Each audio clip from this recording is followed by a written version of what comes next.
اهلا بيكم.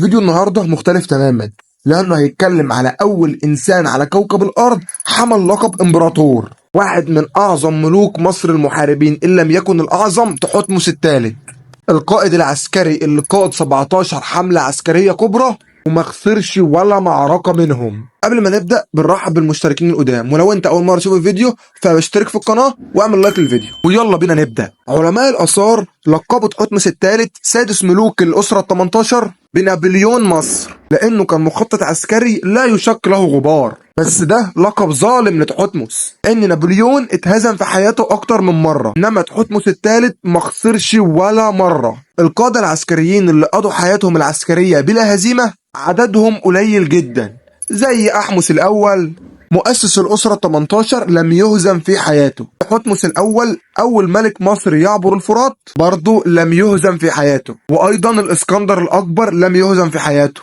سيدنا خالد بن الوليد رضي الله عنه خاض حوالي 200 معركة بلا هزيمة واحدة. بس الرقم القياسي بتاع تحتمس الثالث هو انه القائد العسكري الوحيد اللي قاد 17 حملة عسكرية كبرى، فتح فيها اكتر من 300 مدينة وبلدة بلا هزيمة ومن غير ما يتصاب بإصابة حرب واحدة. تحتمس الثالث المولود باسم جحوتي مس والمتوج باسم من خبرو رع، هو ابن الملك تحتمس الثاني من زوجة غير رئيسية، لأن الزوجة الرئيسية لأبوه كانت الملكة حتشبسوت. لما مات تحتمس الثاني ولأن الابن كان لسه طفل، كان عمره لسه 3 سنين، بقت مرات أبوه حتشبسوت هي الوصي على العرش وسيطرت على مصر وأبعدت الأمير عن العرش. لو شفتوا فيلم الكنز هتفهموا الموضوع كله. تحتمس الثالث قضى طفولته وشبابه كلهم في نشاط مشترك ما بين سلك الكهنوت والتدريب العسكري. أكتر من 22 سنة من عهده يبني مهاراته العسكرية شبكة نفوذه في أقوى مؤسستين في مصر، المؤسسة الدينية والجيش. بعد ال 22 سنة دول وصل تحتمس الثالث بأنه القائد الأعلى للجيش. وماتت حتشبسوت أو الله أعلم يعني اختفت في ظروف غامضة سنة 1457 قبل الميلاد، وبقى تحتمس الثالث ملك منفرد على مصر. ورغم ان الملكة حتشبسوت تشبهت بالرجال وحكمت مصر بقبضة حديدية وليها منشآت كتير جدا، بس فترة حكمها اللي استمرت لمدة 22 سنة كانت فترة سلام ومهادنة مع الدول المجاورة، كانت بتتجنب دخول اي حرب. في عصر زي اللي احنا بنتكلم عنه، سياسة زي سياسة حتشبسوت معناها ان الدول المجاورة تطمع في اراضيك على طول، وده اللي حصل فعلا، وابتدت مصر تفقد مناطق كانت تحت سيطرتها. بعض الامراء في منطقة قادش بين سوريا ولبنان حولوا ولائهم للمملكة الميتانية بدل مصر. المملكة الميتانية دولة من الممالك القديمة اللي سيطرت على اشور واجزاء من العراق وسوريا وتركيا. الملك تحتمس الثالث بقى كان شايف ان سياسة حتشبسوت مش مناسبة، كان شايف ان الطريقة المثالية لحماية الحدود هي توسيع الحدود وضرب الاعداء في معاقلهم وفرض سياسة القوة. تحتمس بدأ حملاته العسكرية لتوسيع سيطرته في الدولة المصرية بعد سنة واحدة بس من توليه الحكم، ومع أول تمرد من حكام المدن الشمالية في الشام. التمرد ده كان بيهدد بقطع الطريق التجاري المصري مع آسيا، بس الملك تحتمس حشد 20,000 جندي وكميات هائلة من السلاح والمؤد والعتاد، راح على الحدود مع غزة لحد ما وصل لمدينة مجده اللي اسمها النهاردة تل المتسلم في شمال فلسطين. المدينة دي تحديدا كانت مفصلية عن طريق بين مصر وسوريا. معركة مجده كانت المعركة الحاسمة في سلسلة معارك خاضها الجيش المصري بقيادة تحتمس الثالث، كان أغلبها ضد ملوك الدولة الميتانية وحلفائهم. المعركة دي تحديدا ظهرت عبقريته العسكرية وأذهل أعدائه بخططه وأساليبه اللي كانت في وقتها مبتكرة جدا، حاجة كده كرييتيف يعني. أول مرة يشوفوا جيش متقسم لقلب وجناحين وبيتحرك بنظام متفق عليه. أول مرة يشوفوا خط إمداد متماسك ومنتظم ينقل العتاد والمؤن للجيش المصري في البر والبحر في نفس الوقت. أول مرة يشوفوا جهاز مخابرات منظم بيدير شبكة هائلة من الجواسيس خلف خطوط العدو وبتجيب أخباره. أول مرة يشوفوا حرب نفسية بيوحي من خلالها طول الوقت إن جيشه أكبر من حقيقته، إن استعداداته وقدرته على الصمود أكبر من حقيقته. ساعتها كان القوس والسهم يعتبر اختراع جديد. تحتمس دخل تطوير على القوس حيث إن هو بدل ما يكون مصنوع من الخشب فقط يكون مصنوع من مواد إضافية من ضمنها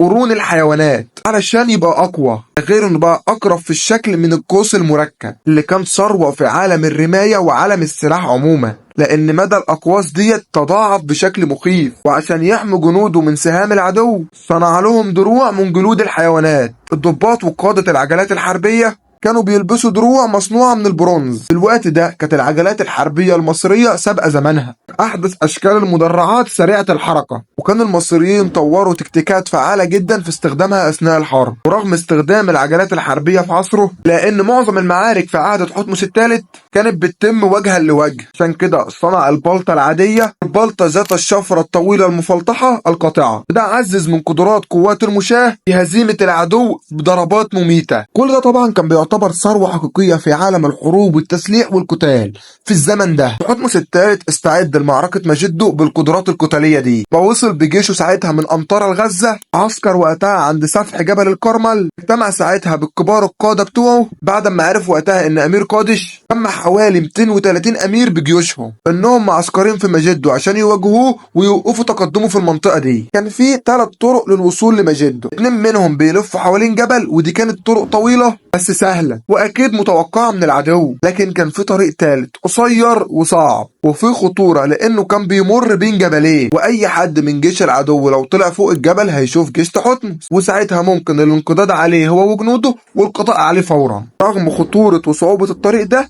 الا ان تحتمس اختاره، لانه هيبقى غير متوقع تماما من الاعداء، وفعلا نفذ خطته. ظهر لقوات المتمردين اللي كانوا مستنيين في اخر الخط، وفجأة وقتها ديت خلت ملك المتمردين وقواته يهربوا، لانهم ما توقعوش ان هو يجي من الطريق الصعب ده. سابوا وقتها عجلاتهم الحربية اللي كانت مصنوعة من الذهب والفضة، لكن بدل ما جنود تحتمس بيستمروا في مطاردة المتمردين، وقفوا وقتها يلموا الغنايم، ودي كانت وقتها فرصة للمتمردين انهم يجمعوا قواتهم مرة تانية. وبدل ما المعركة هتخلص في يوم، اضطر تحتمس انه يحاصر مدينة مجده لمدة 7 شهور، لحد ما سقطت في النهاية في ايده، وبقت هي وناسها بكل ما يملكهم غنيمة للجنود المصريين وتحتمس. ودي بقى حقيقي المرحلة اللي نفسي فيها حد يسألني عن المصادر.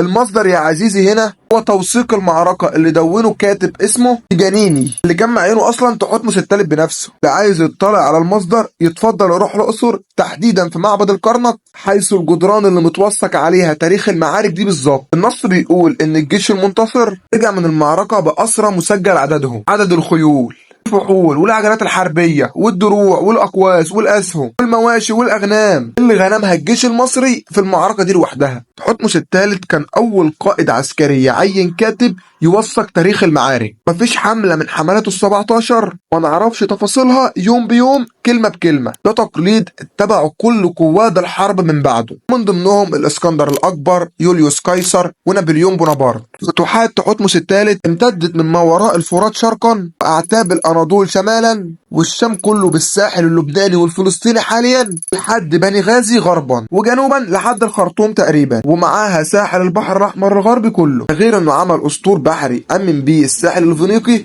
احتل بيه جزر البحر المتوسط القريبة، من ضمنها مدينة قبرص. بعد ما خلص الغزوات اللي كان هدفها تأمين الحدود ومنع الهجوم على مصر، اهتم بإدارة شؤون الإمبراطورية الواسعة اللي كونها، وعين والي على كل بلد خارج مصر، وجاب أولاد حكام بلاد الإمبراطورية المصرية عشان يعيشوا ويتربوا في مصر مع أمراء الأسرة الحاكمة، يتعلموا اللغة والأديان المصرية القديمة، وكده يبقى مطمئن لولائهم ليه ولمصر لما يبعتهم بلدهم تاني كحكام. وفي عهده كانت مصر بتتمتع بالقوة والسلام، وكانت كمان مركز ثقافي. تحتمس الثالث بنى في مقر الحكم بتاعه في طيبة معابد كتير جدا، اما المسلات بقى فمحدش يقدر ينافسه فيها. عمل مش اقل من 7 مسلات، معظمها اصلا موجود دلوقتي في عواصم ومدن عالمية، منهم مسلتين توأم كانوا قدام معبد الشمس في هليوبيس، واحدة منهم اصلا دلوقتي في لندن والتانية في نيويورك، ده غير اصلا اللي في اسطنبول وروما. وتوفى الملك العظيم تحتمس الثالث في عمر 82 سنة، بعد ما حكم مصر رسميا 54 سنة، منهم 22 سنة حكم بالمشاركة مع حتشبسوت. وبعد وفاته دفن في مقبرة من أوائل المقابر اللي اتعملت في وادي الملوك من البر الغربي للأقصر. المقبرة حاليا أصلا تحمل رقم 34، واكتشفها العالم الفرنسي فيكتور لوري سنة 1898. المقبرة أصلا وقت اكتشافها كانت تعرضت للسرقة والنهب، وما كانتش موميا الملك تحتمس الثالث موجودة فيها. موميا تحتمس الثالث لقوها أصلا في خبيئة الدير البحري سنة 1881، ودي جبانة لقوها لصوص آثار